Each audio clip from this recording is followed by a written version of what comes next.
Eh ben, salut à tous, salut Adrien. Bonjour Yvan.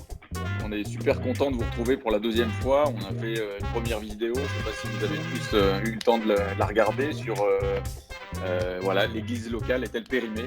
Et on aimerait du coup vraiment que ces podcasts ce soit l'occasion de vous faire vivre l'église voilà, de manière différente, de la voir différemment. En tout cas, c'est vraiment la volonté qu'on a avec Adrien, là, du coup, voilà, que ça puisse être quelque chose qui rende l'Église, en tout cas la manière de la vivre, fécond. Et donc, du coup, en fait, ce qu'on aimerait, c'est justement parler de cette fécondité et de prendre un passage là qui se trouve dans les Actes, qui nous permet de voir, voilà, qu'il y a eu en fait cette église qu'on appelle primitive, qui a été pleine de fécondité. On le voit donc du coup au chapitre 2 des Actes. Juste pour resituer un petit peu le contexte, on a donc du coup au début de ce chapitre l'arrivée en puissance du Saint-Esprit. Et puis on a donc du coup, suite à cette venue du Saint-Esprit, Pierre donc qui s'exprime avec force, avec puissance.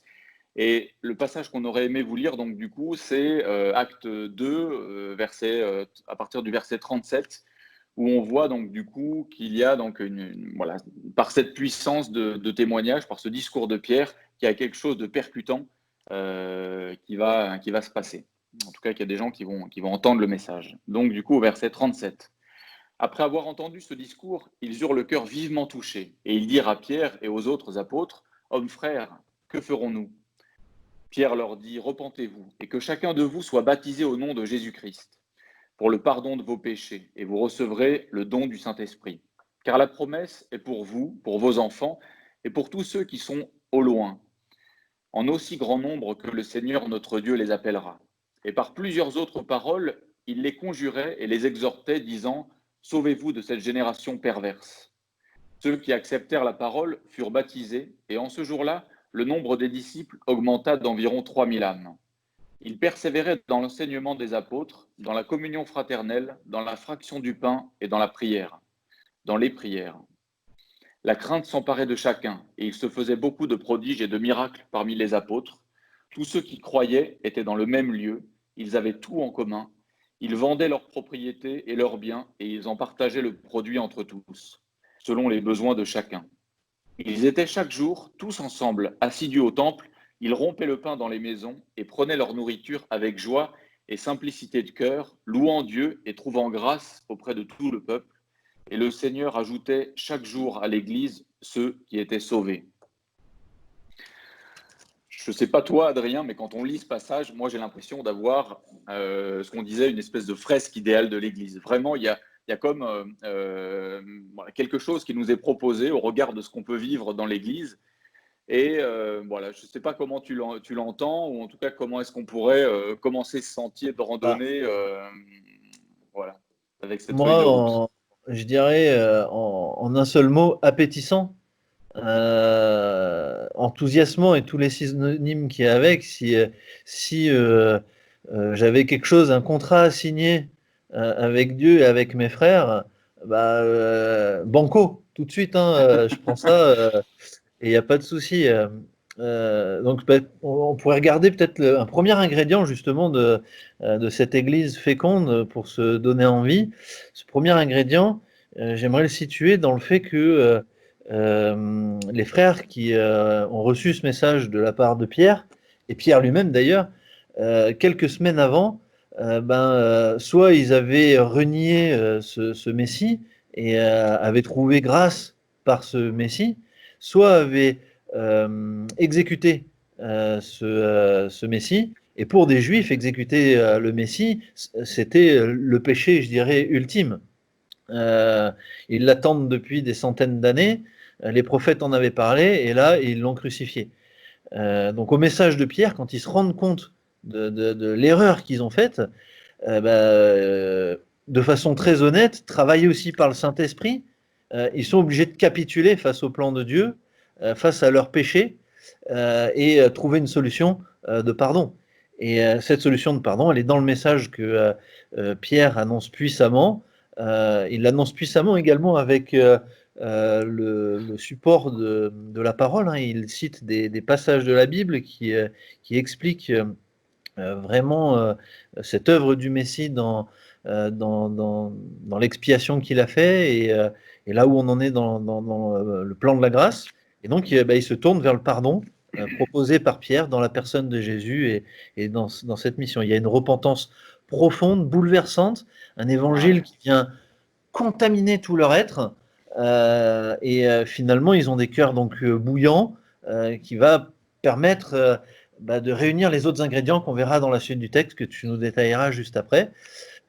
Et cet évangile, du coup, est un évangile qui est à fleur de peau, qui est vraiment impactant et qui va se matérialiser par un baptême engagé, pas un baptême, voilà, il faut se faire baptiser. Non, c'est un baptême qui veut dire quelque chose. On était dans la mort, on était dans l'erreur et on est passé dans la lumière que nous propose le pardon de l'évangile. Alors là, du coup, c'est plus les mêmes hommes qu'il y a quelques heures après.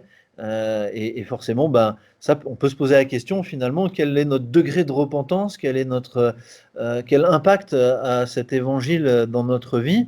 Et si on voulait reproduire cette église-là, peut-être, enfin, en tout cas à titre personnel, je pense que ça serait une étape préalable importante, avoir vraiment une régénération qui n'est pas juste une religion ou un héritage familial de génération en génération. On est chrétien, on s'assoit sur les mêmes bancs d'église. Et en fait, non, voilà, là, ce que nous propose ce texte, c'est d'avoir finalement une conversion authentique pour vivre l'église de façon féconde. C'est ça. Juste pour rebondir sur ce que tu dis, c'est pour moi en fait, il y a marqué, ils ont été vivement touchés par le message au cœur. Hein, ils sont vraiment touchés au cœur. Et tout de suite, je trouve que ce qui est intéressant aussi de souligner peut-être, c'est il y a une mise en pratique. Ils posent la question directe après, que ferons-nous? En fait, on sent qu'ils sont tellement touchés qu'ils ont besoin de faire. C'est ça, il y a une mise en pratique en fait. Je me dis, par rapport à ce que tu disais, l'Église est faite de personnes touchées au cœur et qui donc du coup en fait vont avoir un élan à leur tour en disant en fait qu'est-ce qu'il faut qu'on fasse. Voilà, on voit vraiment des cœurs qui sont touchés, des vies bouleversées et tout de suite il y a Pierre qui vient leur dire vous allez vous repentir, c'est-à-dire vous allez changer d'attitude, d'esprit, de logiciel. Il y a un volte-face de manière personnelle à avoir. Tu as parlé du baptême aussi, se faire baptiser et puis se préserver aussi d'imiter le monde autour de soi.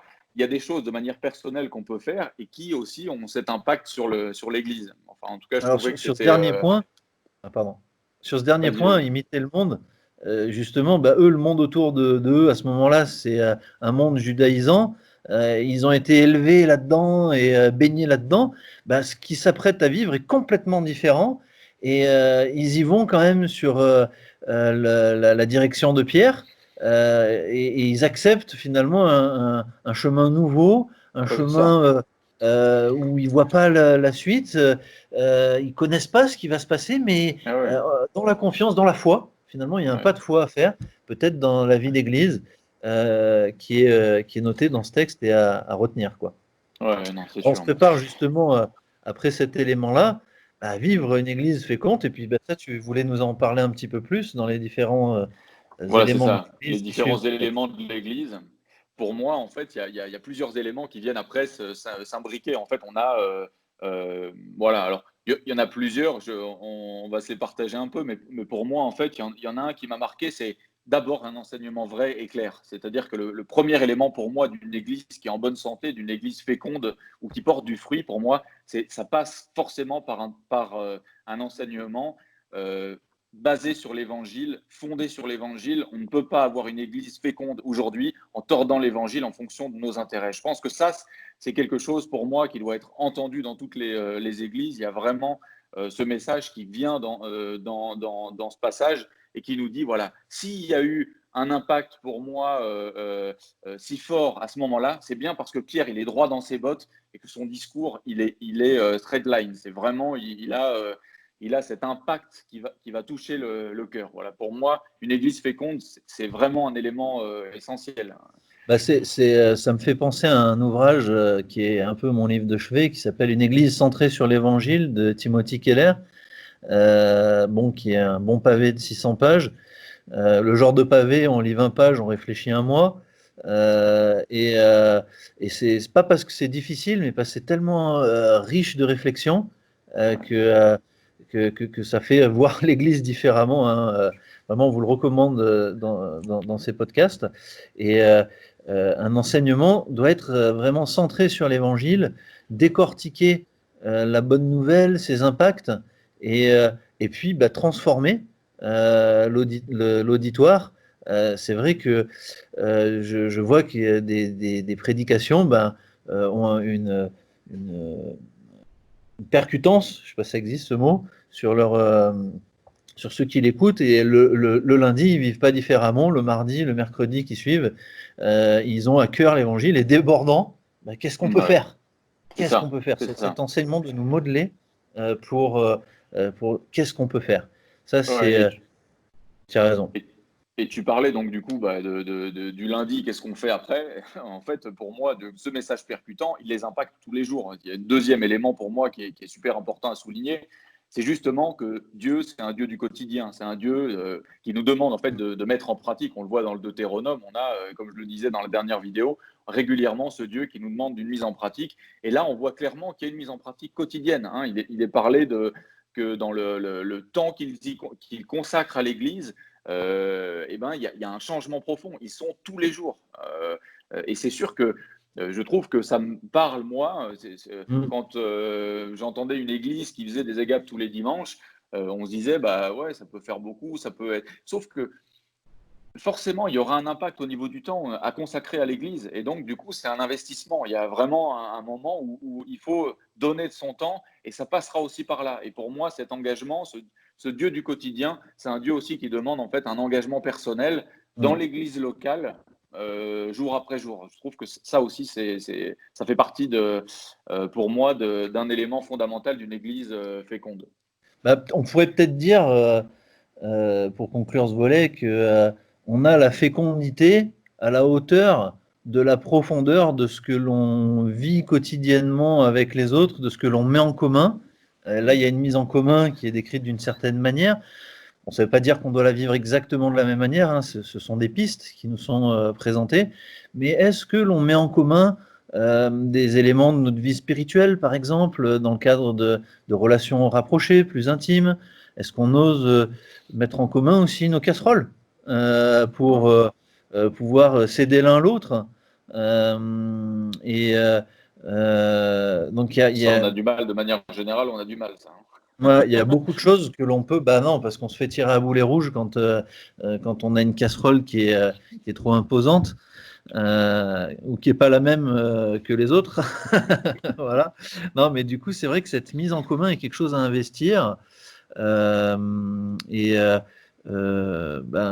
par exemple, nous, dans notre communauté, on a mis en place des cellules de vie dans l'Église pour discuter la Bible, pour avoir des temps de prière privilégiés où plus de monde peut intervenir.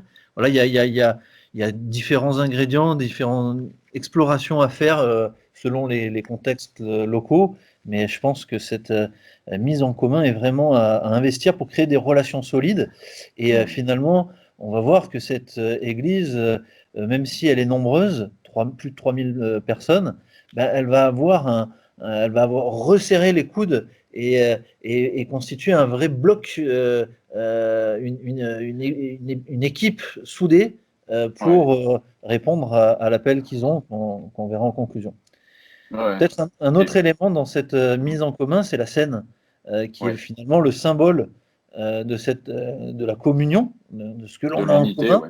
et, Ouais, euh, et vivre Christ simplement, oui, partager la scène simplement, ouais. sans trop de détours. Je pense que célébrer la mort de Jésus qui nous rassemble, c'est aussi un élément fort qui peut être Ouais. revisité dans la façon dont on le fait, avec de la vie, quoi, finalement, parce que un des éléments quand même de ce texte, je ne sais pas ce que tu en penses, Yvan, mais c'est que on a affaire à une église vivante qui est vivante et qui du coup va aller dans les directions qui sont Ah ouais. de elle sans se poser trop de questions. Ouais. Tu as parlé de simplicité, tu as parlé de vie. Et pour moi, en fait, il y a une chose que j'ai soulignée aussi comme étant un élément en fait fondamental d'une église qui va bien, ou en tout cas qui est en bonne santé et qui donc du coup porte du fruit. Pour moi, c'est cette simplicité. C'est marrant parce que quand j'ai lu ce passage, c'est pas quelque chose qui m'a naturellement sauté aux yeux. Je le connais bien, enfin on le connaît bien ce passage, mais ils prenaient leur repas avec simplicité de cœur. Et je me dis, c'est quoi cette simplicité en fait? C'est peut-être que en fait, il y a des fois où, de manière assez naturelle, on a tendance peut-être à compliquer les choses. Je pense que cette simplicité, elle nous fait revenir à quelque chose de vrai, d'authentique. Le fait de pouvoir, en fait, poser sur la table, comme tu le disais, nos casseroles, ou d'arriver avec ce qu'on est juste simplement, quoi. C'est-à-dire que on n'attend pas quelqu'un d'autre, mais on vient un petit peu, voilà, comme on est. Et je trouve que cette simplicité-là, pour moi, c'est aussi un signe d'une église qui va bien si on sait s'accueillir les uns les autres comme on est, avec authenticité. Pour moi, il y a un souffle de liberté aussi dans la manière dont on peut être accueilli en simplicité, dont on peut s'accueillir et accueillir l'autre aussi en Ouais. simplicité dans l'Église. Pour moi, voilà, il y a tous ces éléments qui viennent là. Moi, ce que j'aimerais bien qu'on aborde maintenant, Adri, Attends, j'avais juste un dernier truc ouais, qui me semble important et qui va permettre de souder un peu tous ces éléments. ouais, C'est le fait que bah, cette communauté, elle est devant Dieu, hein. Il y a l'idée qu'elle loue Dieu. On a failli oublier le plus important, hein, finalement, c'est cette présence de Dieu, bien sûr, bien sûr. cette présence de Dieu dans ce groupe. Et cette présence, louant Dieu avec reconnaissance, ils prenaient Ouais, leur nourriture avec reconnaissance. Et il me semble que cette présence de Dieu et cette vie devant Dieu de chacun individuellement, mais aussi collectivement, ben, fait que on va considérer l'autre avec simplicité parce que ben, on est tous sous la même grâce. On ouais, comprend un évangile qui nous met tous au même niveau, qui fait exception de personne. Et du coup, la présence de Dieu vient finalement donner corps à tous ces éléments de l'Église qu'on a vus précédemment. Et tous ces éléments-là, c'est pas des éléments indépendants les uns des autres, ouais, ouais, c'est des éléments qui sont très cohérents pour aller c'est ça. dans une direction Ouais, et ouais. la direction de l'appel de l'Église, quoi. Alors, du coup, Voilà, toi, et tu fais. ben, c'est ce que je voulais commencer à Ouais, amorcer, du coup, c'est cette cohérence pour moi du message et que tu puisses peut-être nous en parler un petit peu. On voit que tous ces éléments, en fait, il y a une cohérence qui s'en dégage. Et je trouve que, voilà, enfin, je ne sais pas bah alors, comment tu le vois, mais cette cohérence, bah, pour moi, il y a un appel à l'Église que Jésus a donné avant de partir, avant son ascension au ciel. Et dans ce livre des Actes, c'est d'aller apporter le message jusqu'au bout de la terre avec des étapes. Ça, c'est quelque chose qu'on développera dans le prochain podcast avec une belle surprise, l'expansion de l'Église. Et c'est faire des disciples parmi les nations. L'Église devient aussi un centre de formation de disciples. En fait, l'adoration, la prière, la présence de Dieu, le partage de la scène, la communion, mettre en commun, la reconnaissance, la louange, l'enseignement, tout ça vient servir cette cause et doit être un peu l'arbitre finalement de la bonne santé, quoi. ouais, On est une équipe, c'est pour aller dans la même direction ensemble. Si on sépare ces éléments en disant il y en a un qui va là, l'autre qui va là, l'autre qui va là, en fait, au final, on ne va pas tous dans la même direction et on casse la cohérence de l'Église, quoi. Alors, un autre élément, c'est qu'avec tout ça, ben, on a quand même le sentiment que cette équipe, elle a vraiment la priorité de vivre cette start-up de l'Église de façon intense. Et qu'est-ce qui te semble important, Yvan, parce que si on dit il faut s'engager, on est un peu moraliste. Non, mais quels sont les éléments qui te semblent importants pour vivre cette vie engagée dans l'Église, quoi? ouais. Bah, ce qui me semble important, et sans rentrer dans ce côté moraliste, hein, tu as parlé d'un côté moraliste, pour moi, en fait, il y en a qui vont utiliser le levier culpabilité. Et pour moi, à ce niveau-là, en fait, il est beaucoup moins puissant que le levier plaisir ou le levier aussi de ce bouleversement qui donne envie et qui donne un élan, en fait, pour donner. Et pour Mm. renoncer, pour moi, en fait, il y a quelque chose vraiment qui est important, en tout cas qui se dégage de ce texte-là, c'est que les personnes, elles sont prêtes à donner. Alors, on en a déjà parlé, là, juste à l'instant, mais moi, j'aimerais bien appuyer sur ce côté-là. De revenir, ouais, tu as raison. Voilà, y revenir en se disant, bah voilà, de notre temps déjà. Pour moi, en fait, il faut donner de notre temps. C'est-à-dire, on se dit, bah en fait, j'ai mon emploi du temps, hein, j'ai tout ce qui constitue ma vie, tous les éléments, les tiroirs de ma vie. Et puis, on est presque à se dire, bah, dans ce qui reste, en fait, bah, je vais y caler voilà, une spiritualité ou je vais caler un endroit pour Dieu.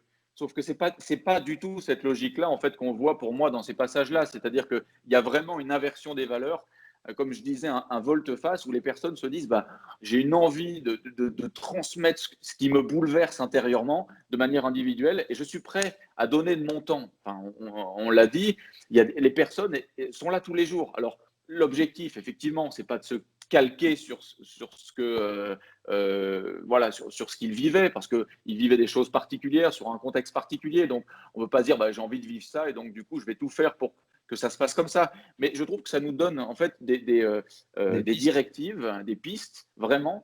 Et la première piste pour moi, c'est donner du temps. Comment est-ce que je peux donner du temps dans l'Église de manière pratique, où je suis placé, à l'âge où je suis placé, Mm. que j'ai 15 ans, 20 ans, 40 ou 60, j'ai pas la même chose à donner. Donc comment est-ce que je donne et qu'est-ce que je donne? Voilà. Ouais. Ça, je trouve que c'est important de se poser la question. Comment est-ce que je donne du temps aujourd'hui dans l'Église? Ensuite, pour moi, il y a une autre chose qui est importante et qui se dégage de ce texte-là, c'est on a tendance à mettre des clôtures. Alors, je vais essayer d'expliquer cette image que j'ai dans la tête. On a tendance à se protéger un petit peu en se disant, bah, en fait, je vais donner jusque-là, où j'ai cette capacité en fait de ne pas me laisser envahir et on a des bulles plus ou moins grosses en se disant, bah, en fait, je n'ai pas envie de donner au-delà. Sauf qu'ils ne sont pas du tout dans ce concept-là. C'est-à-dire que ce qu'on voit dans les actes, c'est des personnes qui acceptent d'accueillir vraiment et de vivre quelque chose ensemble. Est-ce que, moi, ça me pose une réelle question dans l'Église, est-ce qu'on accepte de vivre quelque chose ensemble de manière forte, de manière vraie, en cohésion les uns avec les autres, comme tu l'as dit, c'est-à-dire voilà, de se laisser toucher, de rentrer dans cette intimité avec l'autre et d'être dans cette relation avec l'autre. Pour moi, c'est vraiment ce que dégage ce texte, Mm. voilà, c'est de vivre quelque chose ensemble, quoi. Voilà. Ce mot clôture me fait réagir, me fait penser à quelque chose. C'est que souvent, voilà, on cloisonne l'Église à certaines cases dans le planning, plus ou moins nombreuses. Mais par exemple, est-ce qu'on envisage d'avoir une vie professionnelle et que ça soit aussi l'Église? C'est-à-dire que, en fait, quand je suis plus dans la présence de la communauté, je suis toujours l'Église qui est envoyée et qui vit l'Église devant les autres, qui vit l'Évangile devant les autres. Quand je suis en famille, c'est aussi l'Église. C'est pas parce que je suis pas avec la communauté que je ne suis plus en Église. Et en fait, on a l'impression dans ce texte, comme tu le disais, que l'Église, elle est intégrale.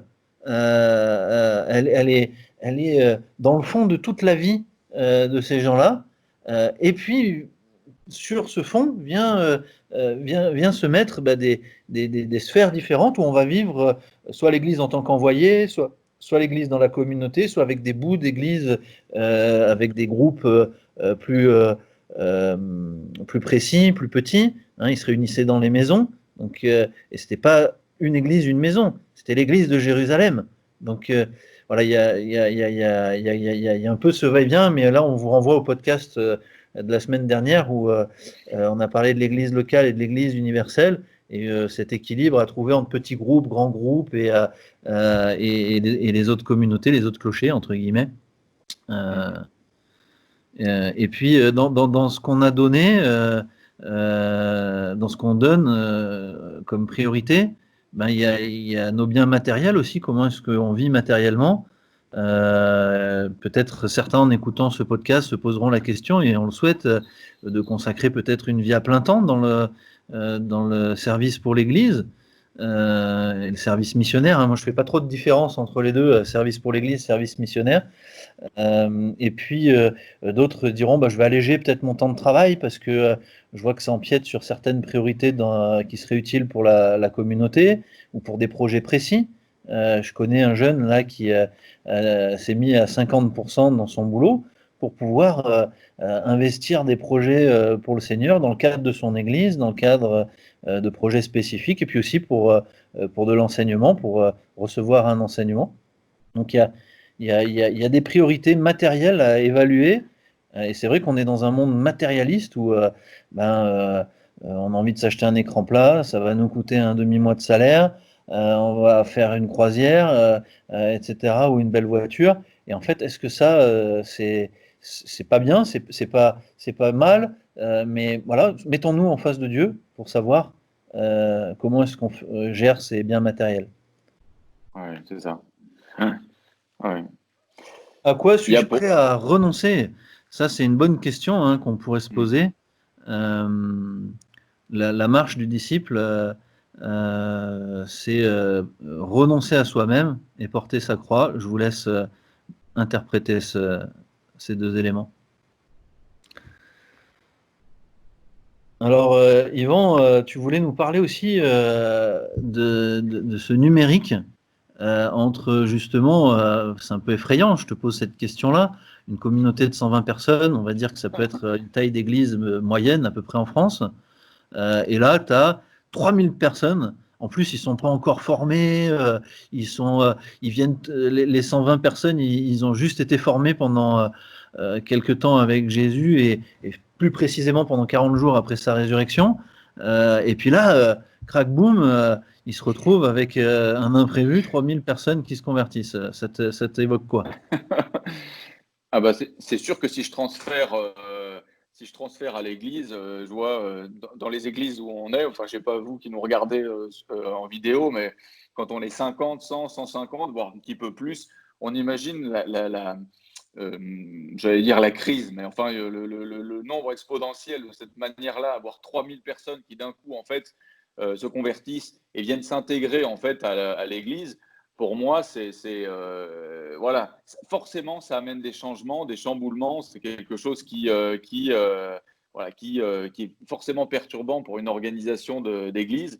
Moi, ce que je me dis, c'est que en fait, à ce moment-là, en fait, il y a l'église qui est forcément en fait qui doit se remettre en question, qui doit repositionner des bases. Qui ne doit pas non plus être inquiète, c'est ce que je me disais, c'est-à-dire que il y a cette notion en fait de ne pas être inquiet de ce qui peut. Je trouve que ça nous parle à nous, dire ben voilà, quoi qu'il puisse arriver aussi dans cette fécondité, peut-être qu'il peut nous surprendre aussi. Est-ce qu'ils ont été surpris? C'est pas dit. Mais si j'avais 3000 personnes en face de moi qui se convertissaient, je pense que je le serais.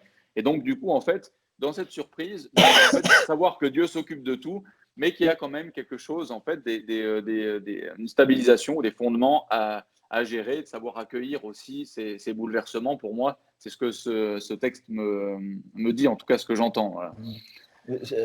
Un élément aussi qui apparaît dans la lecture, c'est que ça les a pas empêchés de louer le Seigneur, ça les a pas empêchés de rompre le pain, ça les a pas empêchés d'être heureux ensemble.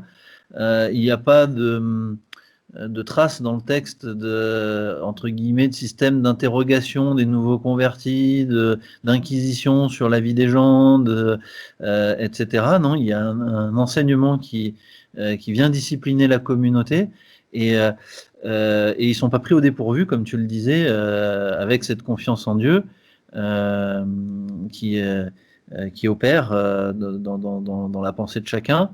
Moi, ça me fait poser la question quand même, est-ce qu'on n'a pas des attentes de ce que devrait être l'Église en termes de forme? Et du coup, ces 3000 qui arriveraient hypothétiquement dans notre communauté, peut-être que ça nous gênerait. Moi, il me semble que ça nous gênerait, et moi le premier, en disant tiens, on va plus pouvoir faire ça comme on le faisait avant, et puis ça, et puis ça, et puis ça, puis on va se rendre compte qu'en fait, il y a rien qu'on va pouvoir faire comme avant.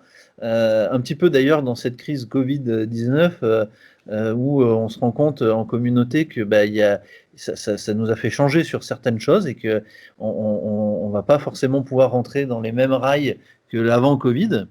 Et du coup, eux, ils sont pas pris au dépourvu, mais moi, ça me pose honnêtement la question sur moi-même, sur si je serais pas un petit peu pris au dépourvu Et parce que au fond de mon cœur, j'ai quand même des attentes, des idéaux, des schémas, Ouais, ouais. des pensées arrêtées sur certaines choses, et qui sont bloqueurs de vie, hein, très Ouais, clairement. mais c'est sûr. Ben, pour moi, en fait, c'est ce que j'appelle la zone de confort, hein. C'est-à-dire que quand on est dans l'église, dans une zone de confort, en fait, on se dit, ben, on est plutôt bien, et c'est ce que j'avais dit dans la première des vidéos aussi. Pour moi, en fait, c'est cette zone de confort, en fait, forcément, c'est 3000 personnes qui arrivent. La zone de confort, pour moi, elle implose à ce moment-là. En fait, il y a quelque chose à restabiliser. Et donc, du coup, en fait, pour moi, en fait, c'est aussi avoir confiance hors de notre zone de confort. Peut-être que Dieu voudrait aussi que on se laisse aussi peut-être chahuter un petit peu sur ce qui pourra arriver dans cette fécondité. Quand on accueille des personnes dans l'Église, peut-être entre guillemets, rentrent pas dans le moule de ce qu'on imaginerait. Peut-être que Dieu veut qu'on soit aussi un petit peu, voilà, euh, entre guillemets, dérangé sur nos Voilà. habitudes pour qu'on puisse aussi restabiliser les choses de manière vraie, se réapproprier aussi peut-être des choses qu'on fait dans l'Église. Pour moi, c'est des apporteurs de vie, ces personnes-là. Exactement. Je trouve que c'est des bénédictions sur pied. Pour moi, vraiment, je pense qu'accueillir cette fécondité, c'est accueillir celui peut-être qui nous semble loin de ce qu'on imaginerait, ou en tout cas, voilà, et être justement dans cet accueil. Ces 3000 personnes, pour moi, elles représentent vraiment un bouleversement de vie dans l'Église. Et à savoir, se poser la question pour nous, comment est-ce qu'on accueille ce bouleversement, quoi. Alors, ben, on arrive au temps de la conclusion. Bon, déjà, on espère que ça vous a permis d'envisager votre vie de communauté différemment, et se préparer à cette fécondité. Euh, dans, euh, euh, J'aimerais rappeler quelques points, 3 points importants de ce podcast. C'est que, un, tous les éléments de l'Église ont une cohérence, et une cohérence qui se trouve dans l'appel, servir l'appel que Dieu a laissé à ses rachetés, à savoir faire des disciples parmi toutes les nations et amener le message jusqu'aux extrémités de la terre. Donc on voit qu'il y a ce projet d'expansion de la start-up qui commence à Jérusalem, et ça, on va vous en parler dès la semaine prochaine. Yvan va vous en Ouais, c'est parler ça. tout à l'heure. Ouais, ouais. Donc, Deuxième élément, c'est, alors c'est pas dans l'ordre, mais c'est des cœurs bouleversés, des cœurs qui sont changés. Et alors ça peut être un changement plus progressif. Eux, ça a été assez instantané. La parole nous parle aussi d'un changement progressif dans le cadre de notre sanctification. Donc, on voit que l'évangile, et donc l'évangile dans le temps, vient nous bouleverser, nous impliquer. Et moi, je me rappelle de beaucoup de personnes, et ça a été mon cas d'ailleurs aussi, de personnes qui, à des moments, étaient plutôt froides, et puis après, quelques degrés de plus, quelques degrés de plus, et puis finalement, au final, ils étaient plus du tout tièdes, et ils étaient même bouleversés par l'évangile, et du coup, impliqués et actifs avec leur communauté, et ça, c'était vraiment chouette. Donc ça, c'est un élément à viser, le second. Et puis le troisième, c'est cette confiance en Dieu un peu à l'aveugle. Et la marche du chrétien, c'est une marche de foi, c'est-à-dire sans la vue. Cette expansion de 3000 âmes, ben, en fait, c'est un pas dans le vide. Déjà, ils ont fait un pas dans le vide en se convertissant, mais c'est un pas dans le vide pour la communauté et ce projet de l'Église. Et donc là, ça nous invite vraiment une confiance en Dieu dans cette aventure, dans ce programme qui est son Église. Et là, vraiment, avec Yvan, on aimerait vraiment finalement vous bander les yeux pour que vous avanciez de tout votre cœur dans cette direction-là.